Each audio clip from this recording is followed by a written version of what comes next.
Right. Where do we start with that one? Lots of the ball, not enough chances created, probably more questions asked. The Brighton match folks coming up, Newcastle fans, to do us a favour, if you really want to, and make sure you stick around. What just happened there? Tell me about your Greg's experience. What you like, what you don't like.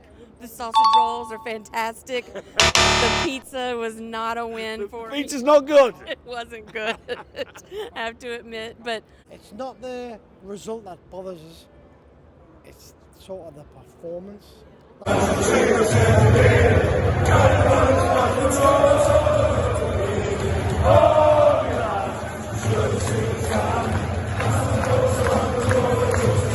Welcome back to Black White Banter, ladies and gentlemen. It's match day. It's a dry match day for now, but I'm not too sure how long that is going to stay. And I tell you what, international breaks can get in the bin. Anyone who follows England home and away, fair play to you.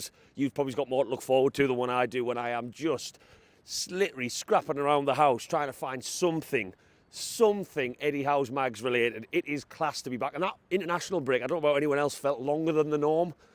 And the football with England, I'm not going to get in the whole Thomas Tuchel debate, by the way. That's definitely not something I'm touching today. But here we are. I am currently walking into St James's Park today. Walking to town, actually, because this is going to be quite an unusual match for compared to the norm. No taxis today, because I've been getting screwed by that more recently. Do not get a taxi on a match day. It's Brighton Hove Albion. It is a very tough game. And as far as things go with regards to level pegging, we are level on points. We can actually break into the top four today, although I never look at the table this early in the season ever, because what's the point? But they've conceded more than us, but they've scored more than us.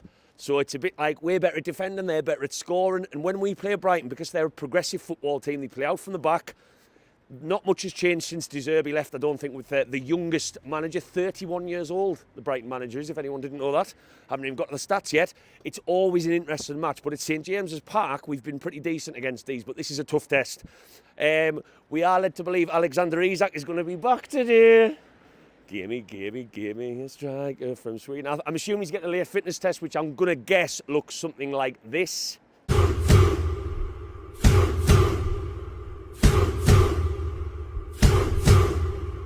Yeah, tune beaten with every single heartbeat. If he's back in the team, I tell you what, I am confident. Why would you not be? Get Anthony Gordon back on the left. I want to see Tonali unleashed a little bit more. And the reason I say that is because Tonali is an absolutely incredible footballer. But what I'm worried about at the moment, and it is too early to be too worried, is that Tonali on the right-hand side of this three, it's a bit too rigid. And what we're seeing for Italy is Tonali being an absolute beast, even after being out for 18 months with his suspension. And I just don't think we're seeing it for Newcastle at the moment. And it's still early. We are still getting used to him. We're getting used to playing that midfield three. But I just want to see Tonali a little bit more freed up. Because when he was freed up against Nottingham Forest in his first match back in the first half, he was spreading the ball about, supporting the attack. First touch passes, incredible. And I just want to see a little bit more out of him. Do we play Harvey Barnes today? That's the other debate. I would maybe drop him for this one until Eddie Howe can figure out how to play. Brighton will play quite deep defensive line, and I don't think that's suited to Harvey Barnes. So yeah, I am walking into St James's today for a very special reason, which I'm going to touch on very quickly now. Interrupt our programme to bring you this important message. I forgot to explain where I was going to in town and why that match day was going to be a little bit different. So this is a message from the future.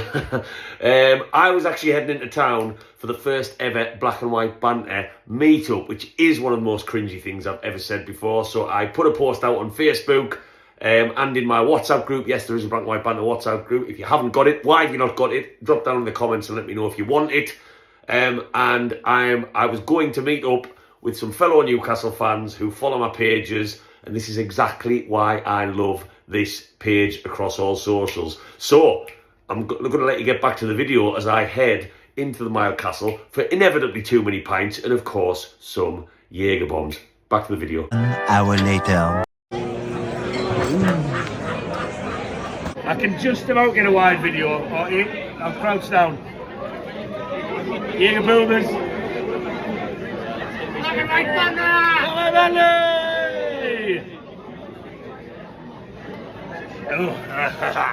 Right, we've just left the Black and White Banter drinks, which was very well, the Jaeger bombs. How was it? Oh, it was lush. TripAdvisor rating?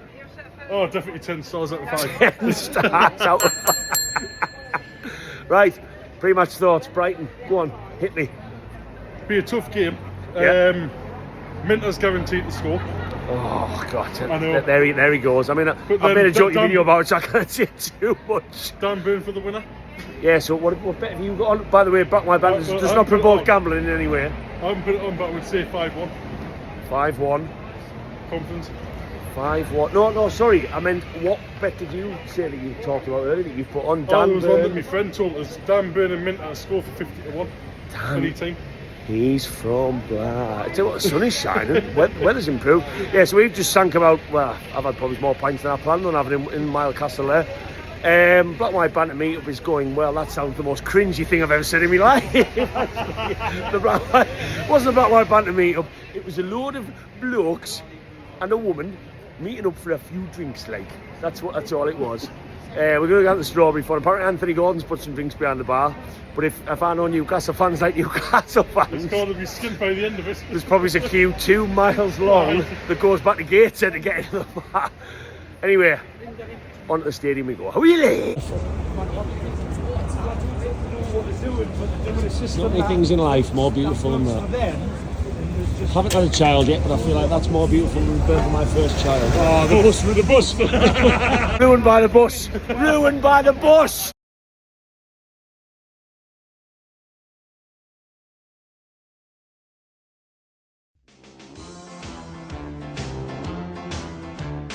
Oh, me lads, you should have seen us gunning, passing the folks along the road just as they were standing.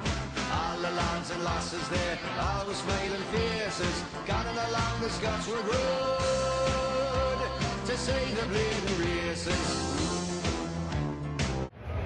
Right, match is almost starting. There's no stats coming today because I'm almost about to go to the match. It's his fault. Why is it your fault? Because you've been giving me too many of these, so there's no stats coming because there's too much booze been coming. But hey, when in Rome, when in St James's, you gotta drink. You gotta drink.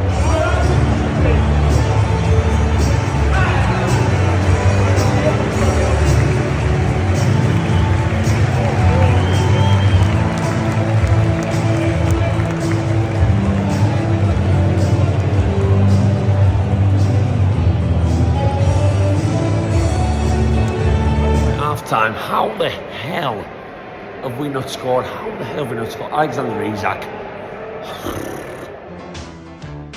Oh, me lads, you should have seen us gunning, passing the folks along the road just as they were standing.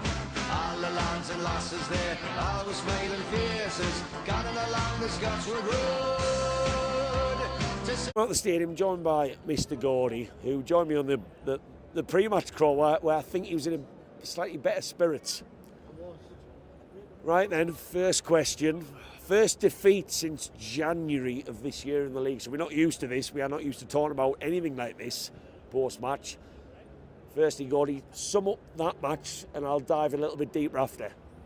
It's not the result that bothers us. It's sort of the performance. Like, we got done by one sort of like counter-attacking goal sort of thing. We offered nothing. That's what bothers us the most. It's like, we've got that many attacking players. We should be pumping their box in, pumping their goal. Like, if you miss a target, fair enough, but we didn't offer that. Well, has that not been the problem all season so far? Apart from that Man City game where I think we all look at it as like we were really good. Yeah. In terms of test and goalkeepers.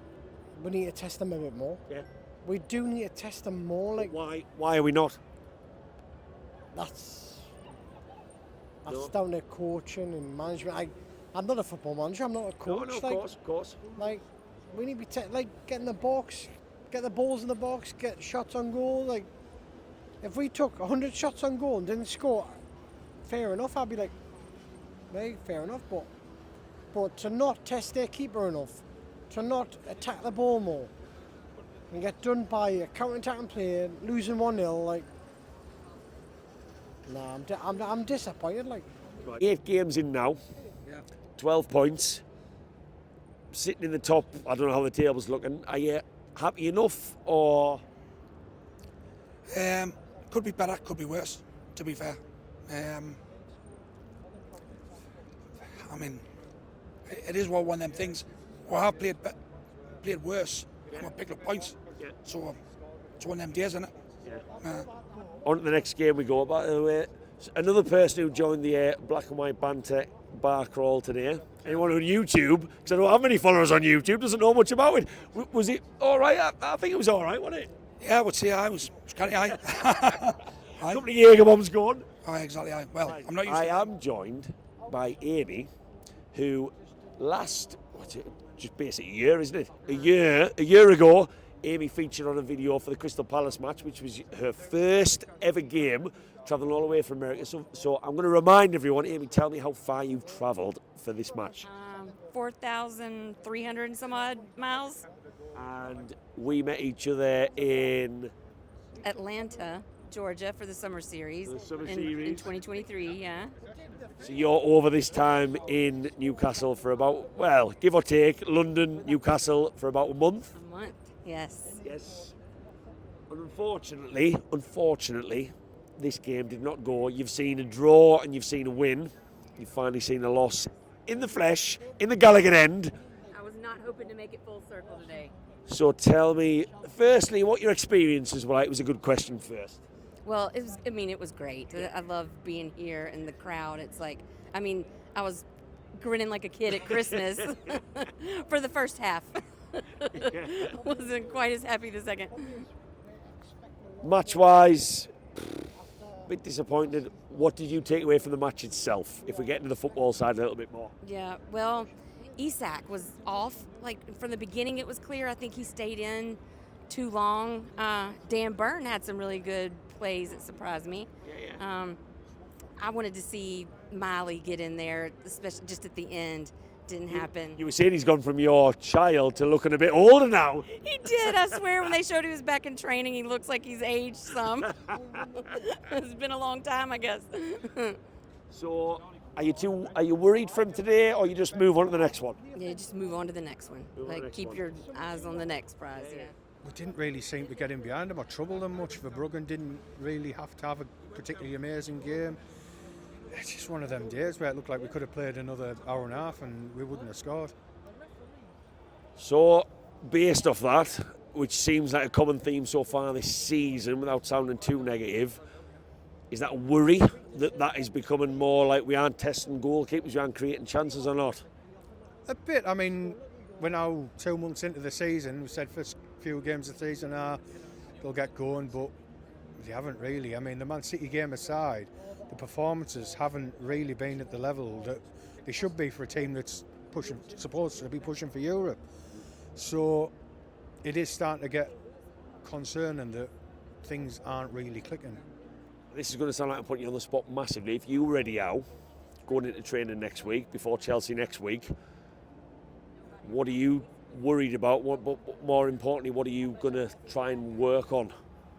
And I know it could be as easy as saying create more chances, but yeah.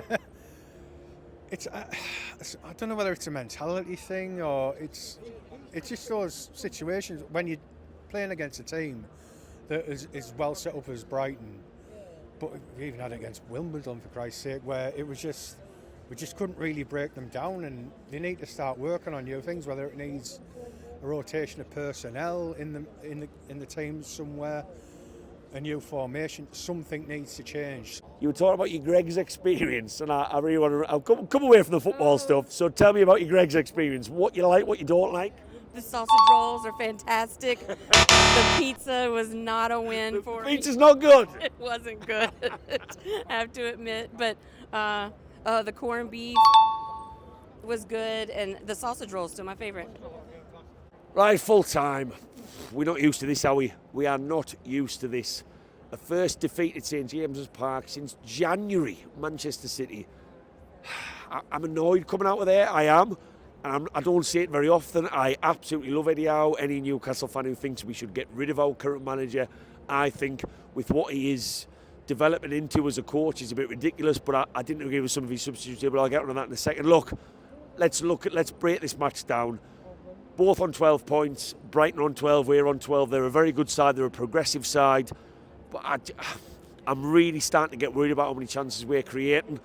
I'm getting worried about how very rigid we are in this 4-3-3. I think a lot of Newcastle fans are, obviously from the ones I've just spoken to. First half an hour, Newcastle were back. We were back.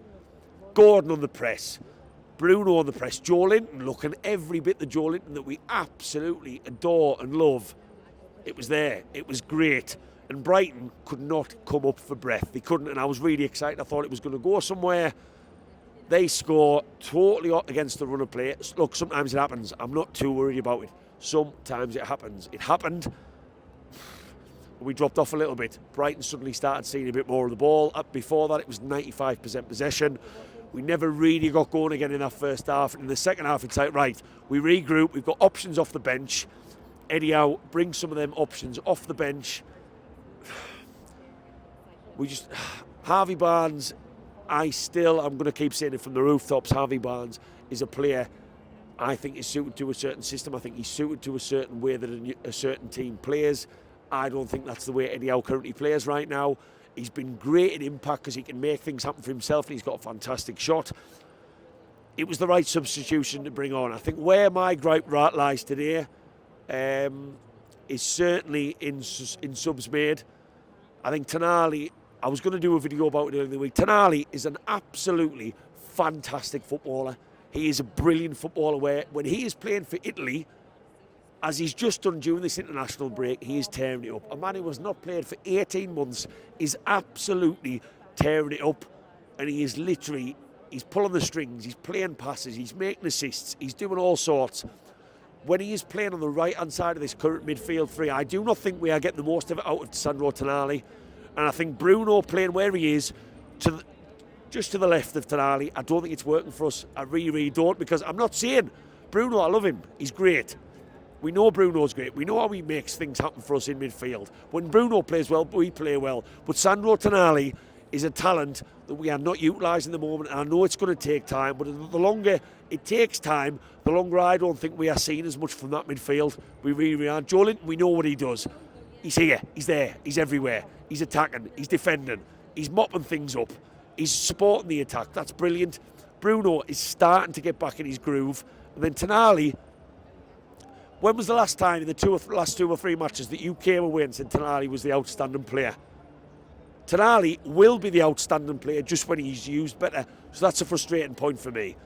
Second one for me has to be Anthony Gordon coming off in that match when he did. At Miguel Almiron, Eddie Howe has not been playing him recently, and I think that tells you everything you need to know about where Eddie Howe now feels with Miguel Almiron. He's not playing him very much. I'm not saying that changed the game, but I think Anthony Gordon at 60% is still better than Miguel Almiron at 90%. If anyone who wants to get the comments and criticise me for that, that's fair enough. So the substitutions today for me, with the delay in the second half, which did not help, by the way, we were pushing. They've got a player goes off with a serious injury. Look, Brighton are a good team. Newcastle United are not playing badly. I thought Livramento today was pretty good, and that was one area I was worried about. Lewis Hall was okay on that left-hand side. I thought our centre-back partnership was okay. Brighton created nothing. They did nothing. And they've still come away with the win.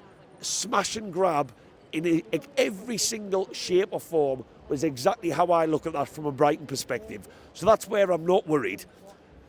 Eddie Howe said in his press conference pre-match that this was the brightest and the sharpest that he's seen in this Newcastle team since the season started. I could see that in the first half an hour. But where my worry lies is Alexander Isak, who we're all delighted coming back, is looking very isolated up front.